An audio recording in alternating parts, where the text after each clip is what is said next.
Right.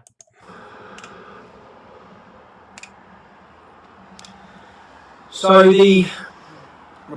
wait for some people to get live. Yep. So the reporting restrictions of the case in Leeds have now been lifted. This is the case that I was sent to prison for reporting on. I'll just point out they haven't been lifted because they were automatically going to be lifted. These reporting restrictions would have been on for another possibly 12 to 18 months. They've been lifted because the media finally, and the only reason why is because I'm in court on Tuesday and they want to be able to report it. The media challenged the reporting restriction on the case. And I've seen some journalists already coming out saying this is the one that we couldn't report on. No, there's no logical reason why you couldn't report on what happened to those young girls.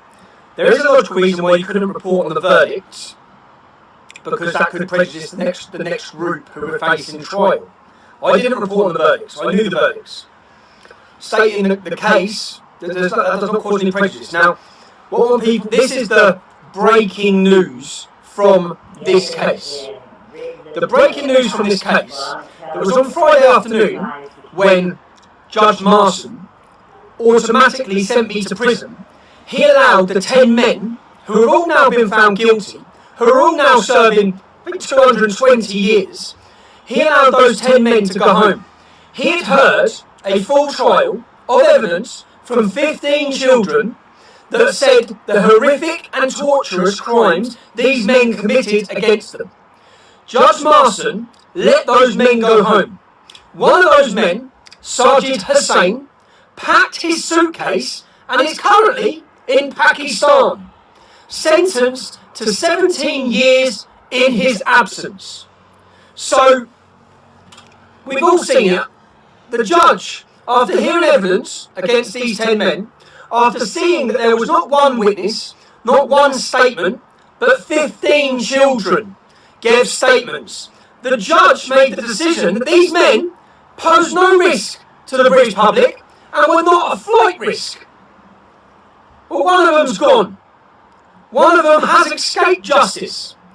My point on each one of these cases is why are these men, with all their links to criminality, to drugs, to weapons, to prostitution, to child trafficking, their life of crime, why are they allowed to be walking the streets for a year, walking in and out of court with big smiles on their faces, awaiting trial? Why are the victims still left fearful of these men whilst they roam the streets? And what now this proves, my Canterbury court case, where I was given a suspended sentence, was because 5 Muslim men left their DNA after gang raping a child. All of their DNA was found at the scene. Why were they on bail for a year?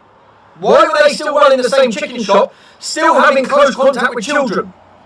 That was my point and my issue with it. As a father and as a member of the British public, they are a danger to young girls. Get them off the street. The judge made the decision not to, but he quickly looked up Paul Golding and Jada Franson, yeah? He let them, one of those men from the Canterbury case, guess what? He went and fucked off to Afghanistan. Okay? Now this case again, this one here, Judge Marson, the case that I was locked up for, the case where I was immediately put in prison with no bail, no time to go home to my family, no time to prepare anything. Well, one of the men, Sajid Hussain, packed his suitcase. And I've known this for weeks, but I haven't been able to say it, because I've got the transcripts from the court trial. And the police say Sajid Hussain was last seen leaving his house with 2 big suitcases.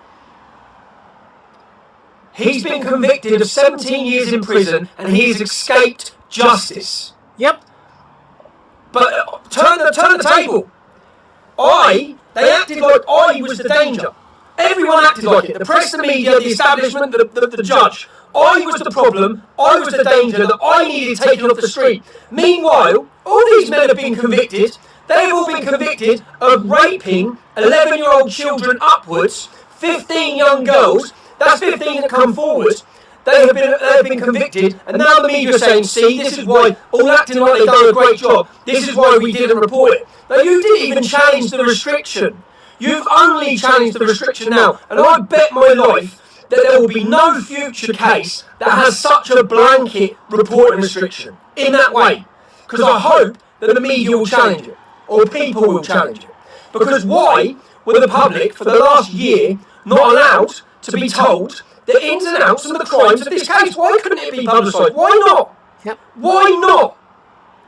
If you don't give the verdicts, which I've never done, which is what they're all saying now, the only thing they weren't allowed to give was the verdict. Okay, so why couldn't anyone talk about it? Why couldn't you even open your mouth without breaking the law? That's not freedom. That's not freedom of the press. That's not a free society. My concern lays with preventing these crimes. To prevent these crimes, every young child and their mum and their dads and their sisters, everyone must understand the complexities of these trials. They must understand the common links between every single one of these trials. They must understand the signs that their children are being targeted by these gangs. They must. And it would help if they were publicised to the whole entire world as much as possible. Not being hidden. Not all you're going to get now. You'll get one day's news. That's what you're getting. You'll get one day's news, bang, all the newspapers will think, we done our job, we reported it. No, you could have reported throughout that trial, if you challenged the reporting restriction, you could have reported the horrific crimes, the racial motives, the religious motives that will come up in all of these trials, the comments they make to these children, all of the telltale signs, how they meet the children, how they groom the children, the signs they play, the way they torture them, the way they manipulate them, the way they separate them from their families. It's a process that happens in every single one of them. And there are telltale signs that you can recognise if this was happening to your daughter at the start of it. When they're all being nice, for the first 6 months they're being nice and they're buying them new TM trainers and they're buying them presents and new mobile phones, all of these signs. But anyway, the reporting restriction has been lifted, and the only reason it's been lifted is because I'm in court on Tuesday. That's it. Nothing else has changed. That's it. It's not like we can't say, again, I can't say because there are still certain things people can't say. But that's it. It's been lifted because they want to try me on Tuesday and send me to prison. It's been lifted. Because then they want to be able to report everything about it. But they only challenged it today. Ask yourself why the journalists only challenged this reporting restriction today. Why haven't they challenged it before now? And I see all the journalists jumping up like, oh look at fucking, we done our job. No you didn't. No you didn't. And no you haven't. And you're still trying to bend the facts. And again, out of those 20 men convicted, just as fits in with the actual facts of all of these grooming trials, 90% were Muslim men. Okay? And again, 20 or 30% were called Muhammad. I'm pretty sure. Go through the list of names yourself. I think there's 2 non-Muslims in the group of 20. Okay? Which is the facts. The facts. This is one of the facts I'm actually being prosecuted by a judge on Tuesday for stating out that fact. Unfortunate fact, but it's a bloody fact. Yep. So, it winds me up because I think one of these men has gone. Why was he on bail? Yep. The British public, the press. The judge is a crook. Have you seen any of the press? They've all started running their stories. Have you seen any headlines about how one of these men has escaped justice? How one of these men was sentenced to 17 years in prison? On the day that I got remanded from that court, he was allowed to walk out of court, go home, pack his suitcase, after Judge Marston had heard 6 weeks of evidence from 15 victims, not one. It's not like if there was one girl she could be lying. 15! 15! Evidence from 15 women. And he was allowed to pack his suitcase and go home. And go back to Pakistan.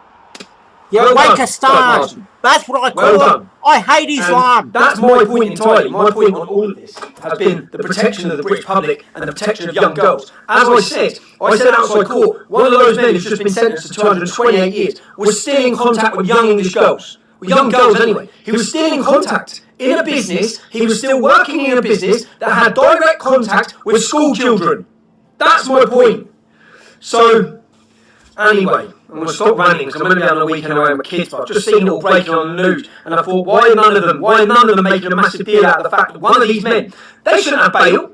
Why are they on bail walking the streets? I didn't get bail. We've all seen it. I didn't get given bail. How many other people don't get given bail? There's so many people who don't get given bail. These men have been raping children. Okay? Not a bit of crime, not selling a bit of gear or something.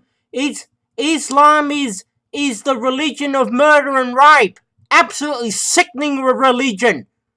I'm not doing anything like that. Raping kids and torturing them. And you give them bail. And you continue to give them bail. And that's my point. If you hadn't given them bail, in both cases, there'd be no need for people to be warning the public outside your courthouses. Because they'd be in prison, wouldn't they? Where they belong. And anyway, the press will be jumping over each other to report probably when I'm convicted on Tuesday. But again, you'll read my statement that I'll read out in court that day. Right, that's it.